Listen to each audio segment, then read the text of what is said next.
Selamat pagi, selamat siang, dan selamat malam Pak Nugroho dan teman-teman semua.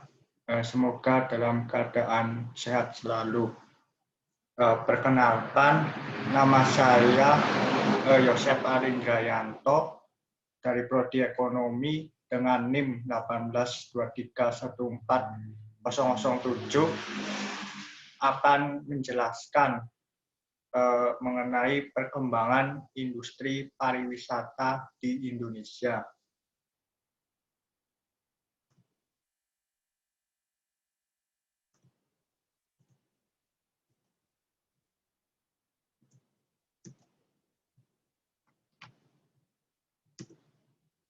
Struktur presentasi pada kali ini yaitu yang pertama pendahuluan yang berisi definisi dan keunikan dari industri pariwisata. Lalu perkembangan terkini yang berisi perkembangan terakhir dari industri pariwisata. Yang ketiga ada tantangan yang berisi tantangan yang dihadapi industri pariwisata saat ini. Yang keempat yaitu prospek yang berisi alternatif saran serta prospek di masa depan. Lalu yang terakhir ada penutup yang berisi penjelasan ringkasan keseluruhan isi video.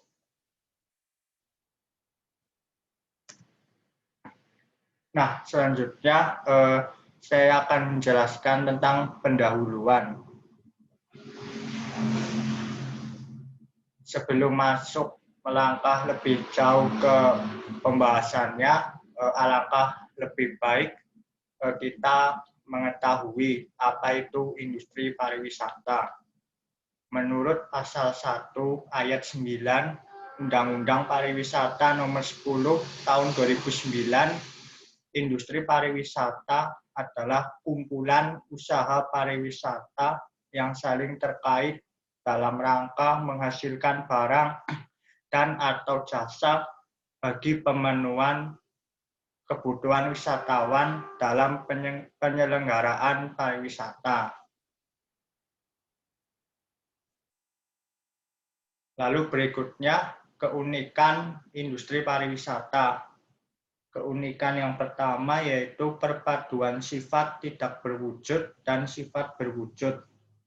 Apa yang ditawarkan di industri pariwisata adalah sesuatu yang tidak berbentuk dan tidak dapat dibawa untuk ditunjukkan kepada orang lain.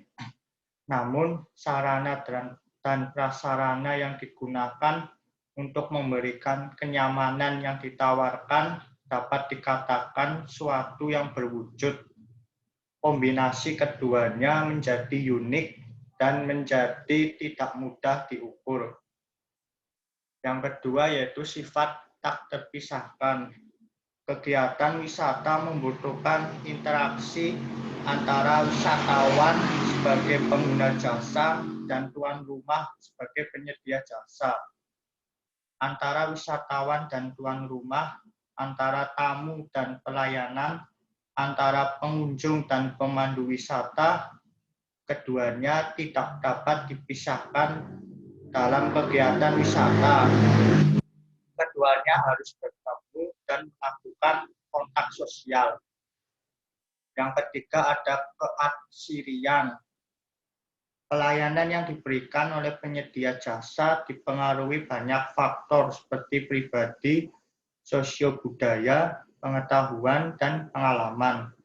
Akibat dari banyak hal yang mempengaruhi pelayanan terhadap wisatawan mudah menguap atau berubah sehingga penyedia jasa harus secara rutin dan aktif berinovasi memperbaharui tawaran jasa wisata kepada wisatawan. Lalu yang keempat, keragaman. Bentuk pelayanan di industri pariwisata cukup sulit untuk distandarisasikan. Setiap wisatawan ingin selalu dipenuhi kebutuhannya, dan ia tidak ingin kebutuhannya digeneralisasikan, disamaratakan dengan kebutuhan orang lain. Setiap wisatawan ingin diperlakukan sebagai pribadi-pribadi yang beragam, sehingga penyedia jasa perlu memahami latar belakang kebutuhan dan keinginan wisatawan yang dapat bersumber dari pengalaman masa lampau, pendapat orang lain, lingkungan, standar, dan nilai, serta faktor lain. Yang kelima ada sifat rapuh. Jasa adalah sesuatu yang tidak berwujud, tetapi dapat memberikan pengalaman menyenangkan dan perasaan puas. Pelayanan hari esok tentunya berbeda dan akan lebih baik dari hari kemarin, sehingga harus diproduksi dan dikonsumsi secara simultan.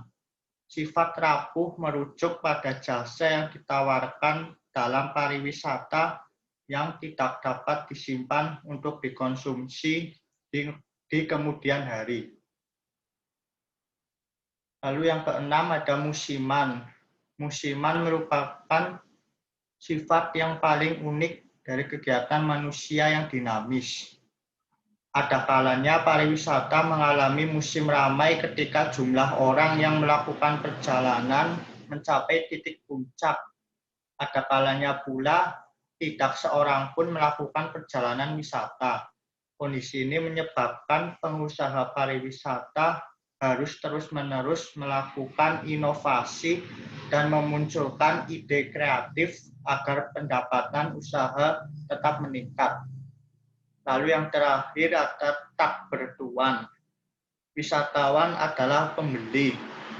Namun uniknya, ia tidak dapat memiliki apa yang telah ia beli dan bayarkan. Seorang wisatawan yang membeli tiket pesawat berhak menduduki kursi pesawat agar sampai ke daerah tujuan yang diinginkan. Tetapi ia tidak berhak untuk memiliki kursi tersebut sebagai bukti transaksi pembelian. Lalu yang berikutnya ada perkembangan terkini. Nah, dalam slide yang teman-teman lihat itu merupakan data jumlah kunjungan wisatawan mancanegara dan devisa pariwisata Indonesia tahun 2015 sampai 2021. Berdasarkan data dari BPS, jumlah kunjungan wisatawan mancanegara dan devisa pariwisata Indonesia dari tahun 2015 sampai 2019 selalu mengalami peningkatan. Dengan peningkatan tertinggi pada tahun 2019, baik dari segi jumlah kunjungan wisatawan mancanegara maupun devisa pariwisata Indonesia. Pada tahun 2019, jumlah kunjungan wisatawan mancanegara sebesar 16,11 juta kunjungan. Sementara pada tahun 2018, jumlah kunjungan wisatawan mancanegara sebesar 15,81 juta kunjungan. Ini berarti ada peningkatan jumlah kunjungan wisatawan mancanegara sebesar 0,30 poin dari tahun 2018 ke tahun 2019. Lalu devisa pariwisata Indonesia tahun 2019 sebesar 18,70 miliar US dollar. Sementara pada tahun 2018 devisa pariwisata Indonesia sebesar 17 miliar US dollar. Ini berarti ada peningkatan devisa pariwisata Indonesia sebesar 1,70 miliar US dollar dari tahun 2018 ke tahun 2019. Lalu pada tahun 2020, jumlah kunjungan wisatawan mancanegara dan devisa pariwisata mengalami titik terendah selama kurang lebih 5 tahun terakhir, dengan hanya mencatatkan jumlah kunjungan wisatawan mancanegara sebanyak 4,02 juta kunjungan dan devisa pariwisata Indonesia sebesar 3,24 miliar US dollar. Penurunan ini disebabkan karena pandemi COVID-19 yang menghantam berbagai sektor esensial di Indonesia, khususnya sektor pariwisata, sehingga menyebabkan penurunan yang signifikan terkait jumlah wisatawan mancanegara. Hal ini tentunya menyebabkan industri pariwisata mengalami kerugian yang cukup besar dikarenakan adanya penutupan akses bagi turis mancanegara dan diberlakukannya kebijakan penutupan objek wisata itu sendiri. Kebijakan penutupan objek wisata dilakukan guna meminimalisir adanya klaster baru penyebaran COVID-19. Penurunan kunjungan wisatawan mancanegara lantas membuat devisa pariwisata Indonesia juga ikut turun akibat pandemi COVID-19. Pada data bulan Januari 2021 yang merupakan data sementara, terlihat bahwa jumlah kunjungan wisatawan mancanegara sebanyak 0,14 juta kunjungan dengan devisa pariwisata yang belum nampak atau belum ada dalam data tersebut.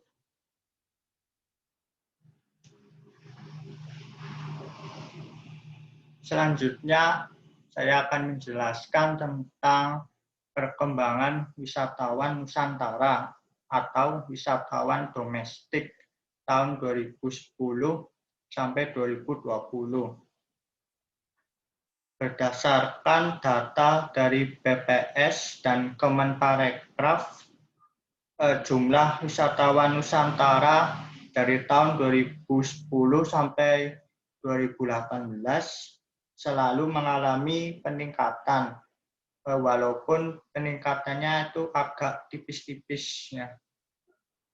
Dengan peningkatan tertinggi pada tahun 2018, yakni sebesar 303,4 juta kunjungan.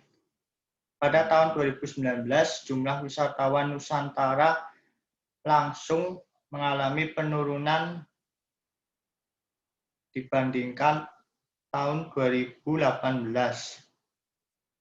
Pada tahun 2019, jumlah wisatawan Nusantara atau wisatawan domestik sebanyak 282,9 juta kunjungan. Sementara pada tahun 2018, jumlah wisatawan Nusantara atau wisatawan domestik sebesar 303,4 juta kunjungan.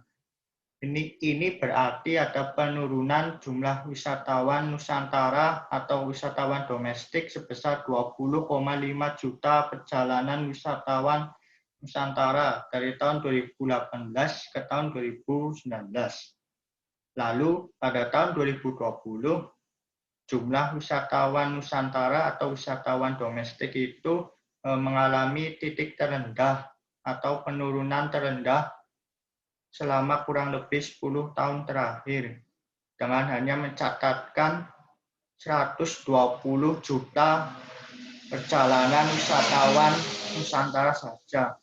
Hal ini tentunya merupakan imbas dari dampak pandemi COVID-19 yang membuat berbagai objek wisata itu tutup untuk sementara waktu guna meminimalisir penyebaran COVID-19.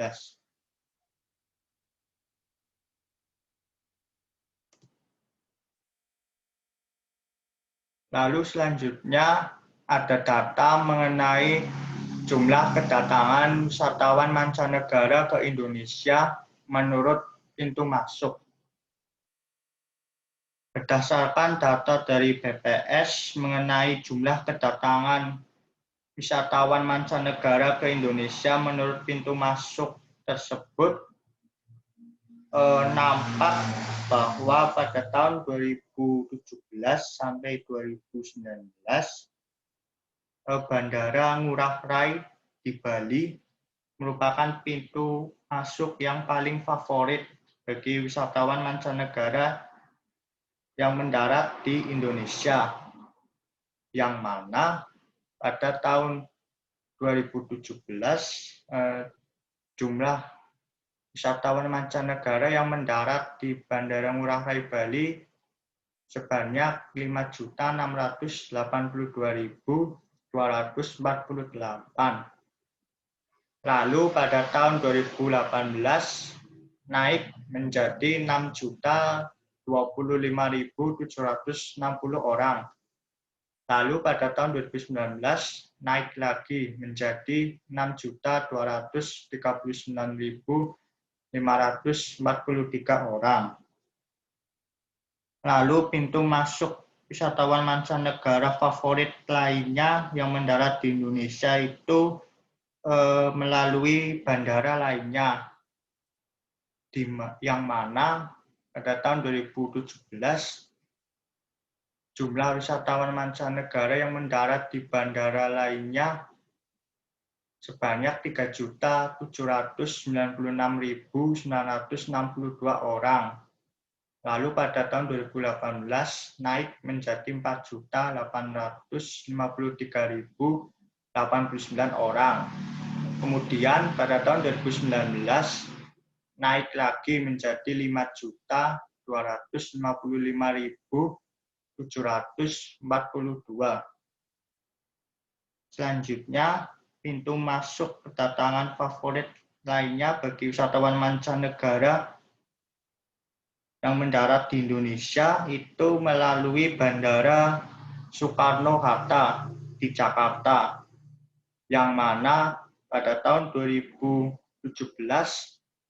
jumlah wisatawan mancanegara yang mendarat di Bandara Soekarno-Hatta sebanyak 2.749.321 orang. Lalu pada tahun 2018 naik menjadi 2.814.586 orang. Kemudian di tahun 2019 itu turun menjadi 2.419.196 orang.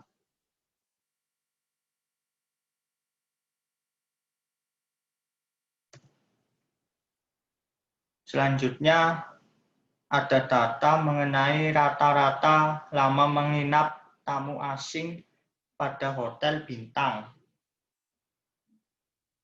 Berdasarkan data dari BPS yang kemudian saya olah, rata-rata lama menginap tamu asing pada klasifikasi hotel bintang tahun 2017 sampai 2019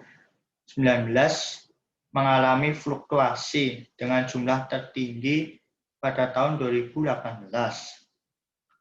Pada tahun 2018, rata-rata lama menginap tamu asing pada klasifikasi hotel bintang yaitu 2,9 malam.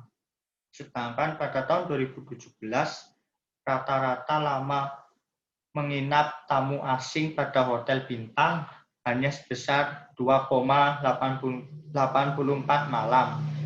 Ini berarti ada peningkatan sebesar 0,06 poin dari tahun 2017 ke tahun 2018.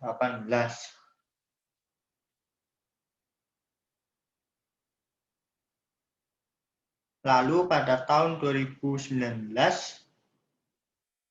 rata-rata lama menginap tamu asing pada hotel bintang mengalami titik terendah atau penurunan terendah dengan hanya mencatatkan sebesar 2,63 malam rata-rata lama menginap tamu asing di hotel klasifikasi bintang dibandingkan tahun sebelumnya.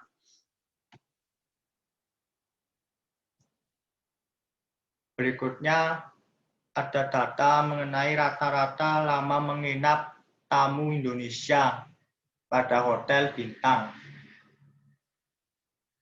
Berdasarkan data dari BPS yang kemudian saya olah, rata-rata lama menginap tamu Indonesia atau wisatawan domestik pada hotel bintang tahun 2017 sampai 2019 mengalami fluktuasi dengan jumlah tertinggi pada tahun 2018. Pada tahun 2018, rata-rata lama menginap tamu Indonesia atau wisatawan domestik pada hotel klasifikasi bintang yaitu 1,77 malam.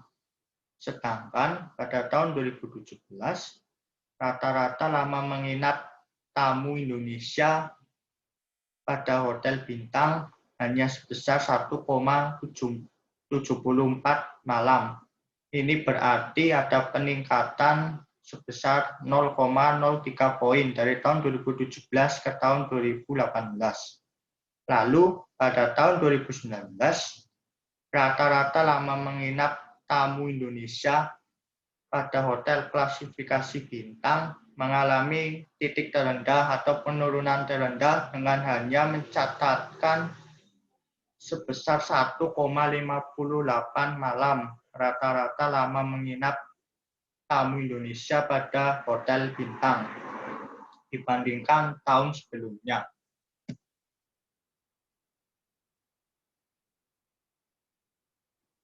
Kemudian yang selanjutnya ada data mengenai rata-rata lama menginap tamu asing pada hotel non-bintang. Berdasarkan data dari BPS yang kemudian saya olah, rata-rata lama menginap tamu asing pada hotel non-bintang tahun 2017 sampai 2019 itu selalu mengalami penurunan dengan jumlah tertinggi pada tahun 2017. Pada tahun 2017, rata-rata lama menginap tamu asing pada hotel non-bintang yaitu 2,87 malam. Sedangkan pada tahun 2018, rata-rata lama menginap tamu asing pada hotel non-bintang hanya sebesar 2,79 malam. Ini berarti ada penurunan sebesar 0,08 poin dari tahun 2017 ke tahun 2018. Lalu pada tahun 2019, rata-rata lama menginap tamu asing pada hotel klasifikasi non-bintang mengalami titik terendah atau penurunan terendah dengan hanya mencatatkan sebesar 2,64 malam rata-rata lama menginap tamu asing pada hotel klasifikasi non-bintang. Pada klasifikasi hotel non-bintang dibandingkan tahun sebelumnya.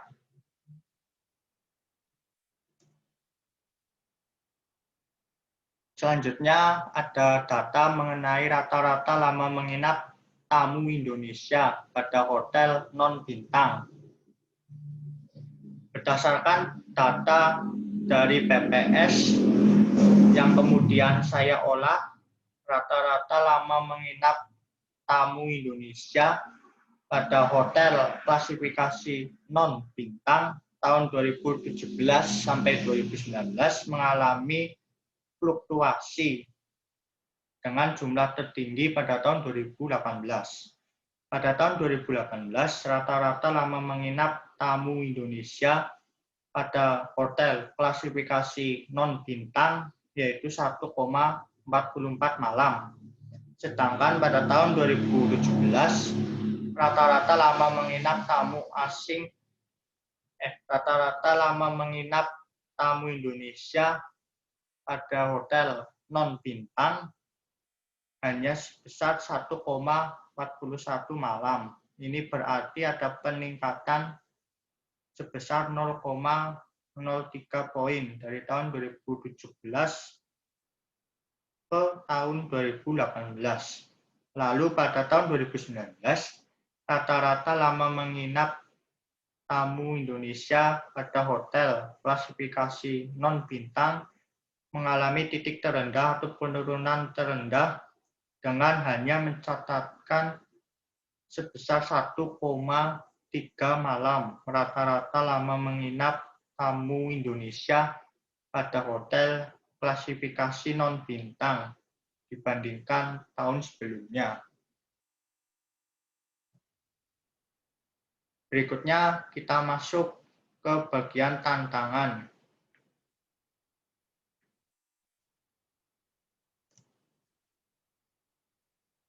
Berdasarkan sumber dari Rencana Strategis Kemenparekraf atau Baparekraf tahun 2020 sampai 2024, terdapat 5 tantangan industri pariwisata yang dihadapi. Yang pertama yaitu sinergi antara mata rantai usaha pariwisata yang belum maksimal. Persoalan di lapangan menunjukkan bahwa belum semua destinasi pariwisata didukung oleh operasi dari berbagai jenis kepariwisataan dan sinergi yang baik dalam menciptakan produk dan layanan yang berkualitas bagi wisatawan. Sehingga di satu sisi kualitas industri pariwisata belum bisa berkembang optimal, dan di sisi lain nilai manfaat ekonomi pariwisata juga belum mampu dikembangkan untuk menopang perekonomian daerah setempat. Dalam kerangka membangun struktur dan mata rantai industri pariwisata yang kokoh dan kondusif, maka diperlukan berbagai bentuk koordinasi yang intensif dan kerjasama atau kemitraan yang baik antar pelaku industri pariwisata dalam berbagai wadah organisasi yang telah dibentuk, seperti GIPI, ASITA, PHRI, HPI, dan sebagainya. Lalu yang kedua ada daya saing produk wisata yang belum optimal atau yang belum maksimal. Peningkatan daya saing produk wisata yang mencakup daya tarik wisata, fasilitas pariwisata, dan aksesibilitas berpotensi untuk meningkatkan daya saing usaha dan industri pariwisata Indonesia. Sementara pada kondisi saat ini, ketika komponen tersebut masih dianggap kurang, kecuali daya saing sumber daya budaya dan alam Indonesia yang sangat beragam, unik, dan menarik. Daya saing fasilitas pariwisata Indonesia relatif masih kurang jika dibandingkan dengan negara-negara ASEAN seperti Malaysia, Singapura, dan Thailand. Daya saing usaha pariwisata Indonesia masih di bawah ketiga negara tersebut, di atas Filipina dan Brunei Darussalam, namun bersaing dengan Vietnam. Keterbatasan jumlah dan ruang lingkup lembaga standar usaha bidang pariwisata merupakan salah satu kendala dalam upaya peningkatan standar usaha pariwisata di Indonesia. Lalu yang ketiga, kesenjangan antara tingkat harga dengan pengalaman wisata. Kesesuaian tingkat harga dengan kualitas pengalaman atau value for money yang diperoleh wisatawan di sejumlah destinasi pariwisata seringkali masih menunjukkan adanya kesenjangan yang mengakibatkan keluhan wisatawan. Dalam konteks kredibilitas bisnis, kondisi tersebut akan menjadi promosi negatif yang berdampak pada penurunan daya saing produk wisata yang kita miliki, sehingga tidak mampu bersaing dengan produk sejenis yang dikembangkan oleh kompetitor. Di sisi lain, ketidaksesuaian antara fitur yang dipromosikan dengan realitas yang dijumpai wisatawan atau konsumen juga masih sering terjadi di lapangan. Dalam berbagai kasus dan tempat, seringkali masih terjadi ketidaksesuaian antara apa yang dipromosikan dengan apa yang didapat di lapangan. Promosi semacam ini dapat dianggap sebagai promosi yang tidak bertanggung jawab, yang membuat kredibilitas produk menjadi diragukan. Untuk mengangkat daya saing produk, maka upaya promosi harus menerapkan dan menekankan prinsip-prinsip pemasaran pariwisata yang bertanggung jawab atau responsible marketing, yang responsif terhadap hak-hak wisatawan, terhadap pelestarian lingkungan dan hak-hak sosial ekonomi masyarakat lokal. Lalu yang keempat, kemitraan usaha pariwisata yang belum maksimal. Kemitraan usaha pariwisata antara industri pariwisata skala besar dengan usaha ekonomi pariwisata skala mikro, kecil, dan menengah masih belum berjalan dengan maksimal. Pengembangan kemitraan usaha dimaksudkan agar peluang dan nilai manfaat berkembangnya kepariwisataan akan dinikmati semua pihak dalam berbagai jenis dan skala usaha. Oleh karena itu, pola-pola kemitraan antar usaha pariwisata maupun usaha pariwisata dengan pelaku usaha lainnya di bidang destinasi pariwisata perlu didorong dan ditingkatkan. Contohnya, bentuk kemitraan yang dapat dilakukan antara lain adalah kerjasama dalam pengembangan daya tarik wisata, kerjasama promosi, dan pemasaran. Lalu yang terakhir ada pengembangan tanggung jawab lingkungan oleh kalangan usaha pariwisata masih belum optimal. Pengembangan tanggung jawab lingkungan usaha pariwisata, baik lingkungan sosial, alam, maupun budaya, agar tetap berkelanjutan, berpotensi untuk mengembangkan jejaring usaha pariwisata berkelanjutan yang dapat meningkatkan daya saing usaha pariwisata Indonesia. Permasalahannya adalah masih kecilnya jumlah usaha pariwisata yang memiliki komitmen terhadap tanggung jawab lingkungan dan menerapkan prinsip-prinsip berwawasan lingkungan, walaupun permintaan pasar semakin kuat. Kurangnya insentif terhadap usaha pariwisata yang menerapkan prinsip-prinsip pembangunan kepariwisataan berkelanjutan, kurangnya alokasi program corporate social responsibility atau CSR, usaha pariwisata dan usaha non-pariwisata untuk pengembangan pariwisata berbasis pemberdayaan masyarakat lokal. Yang selanjutnya ada prospek. Alternatif dan saran. Ada 5 hal yang harus sangat diperhatikan dalam inovasi bisnis pariwisata ini di masa depan, yakni bidang kebersihan, pelayanan, keamanan, lingkungan, dan fasilitas.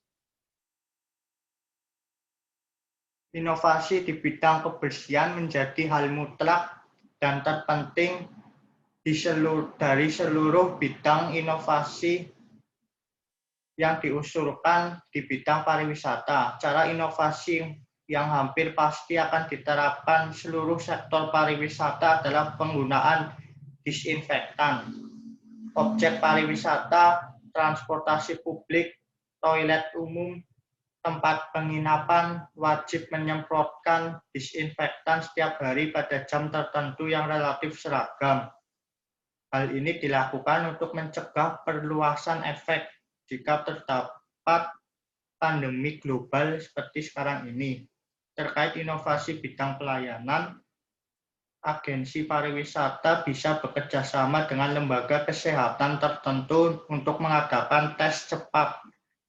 Tes cepat dilakukan paling tidak 1 kali dalam seminggu sebelum keberangkatan pada setiap paket tur yang mereka tawarkan. Hal ini untuk meminimalisasi kemungkinan penyebaran virus. Dalam hal keamanan, setiap tempat publik harus memiliki minimal satu ruang isolasi khusus. Ruang isolasi ini harus memiliki higienitas sangat tinggi dengan standar alat pelindung diri yang memadai untuk penanggung jawab dari ruang tersebut. Berbeda dengan yang sebelum ini, inovasi yang keempat berkaitan dengan lingkungan. Terkait hal ini, inovasi dilakukan dengan cara menjaga lingkungan hidup. Setiap pengerjaan proyek pariwisata baru wajib menyertakan ruang terbuka hijau atau RTH sebesar 30%. Jumlah penderita pandemi global relatif banyak terjadi di perkotaan yang besar, RTH-nya relatif kecil. Selain itu, pada pelaksanaan reklamasi yang terkait pariwisata, disarankan menyediakan pengembangan ruang 5% terkait dengan fasilitas umum tanggap bencana, 5% terkait fasilitas sosial, dan 5% terkait fasilitas umum rusunawa atau rusunami tertentu untuk pekerja di sana. Selanjutnya, terkait dengan penanggulangan polusi air, setiap bangunan harus memiliki standar penanganan limbah yang memadai. Terakhir, tentu saja inovasi yang berkaitan dengan fasilitas. Ini berkaitan dengan layanan rumah sakit lengkap dengan ruang isolasi khusus pada setiap kawasan wisata terpadu. Terkait prospek industri pariwisata ke depannya, industri pariwisata akan beradaptasi dan fleksibilitas dalam menjalani kegiatan industri pariwisata. Bagaimanapun juga perubahan adalah satu-satunya hal yang terus terjadi di dunia. Maka dari itu, mengubah strategi untuk dapat bertahan di masa pandemi menjadi langkah realistis yang dapat dilakukan industri pariwisata. Lalu yang terakhir, penutup. Industri pariwisata adalah kumpulan usaha pariwisata yang saling terkait dalam rangka menghasilkan barang dan atau jasa bagi pemenuhan kebutuhan wisatawan dalam penyelenggaraan pariwisata. Ada 7 keunikan dari industri pariwisata, yaitu perpaduan sifat tidak berwujud dan sifat berwujud, sifat tak terpisahkan, keaslian, keragaman, sifat rapuh, musiman, dan tak bertuan. Industri pariwisata memiliki beberapa tantangan seperti sinergi antar mata rantai usaha pariwisata yang belum maksimal, daya saing produk wisata yang belum maksimal, kesenjangan antara tingkat harga dengan pengalaman wisata, kemitraan usaha pariwisata yang belum optimal, pengembangan tanggung jawab lingkungan oleh kalangan usaha pariwisata masih belum optimal. Selain itu, industri pariwisata memiliki prospek ke depannya, yaitu industri pariwisata akan beradaptasi dan fleksibilitas dalam menjalani kegiatan industri pariwisata. Bagaimanapun juga, perubahan adalah satu-satunya hal yang terus terjadi di dunia. Maka dari itu, mengubah strategi untuk dapat bertahan di masa pandemi menjadi langkah realistis yang dapat dilakukan industri pariwisata. Demikian presentasi yang dapat saya sampaikan. Apabila ada kesalahan kata atau kalimat, saya mohon maaf. Terima kasih.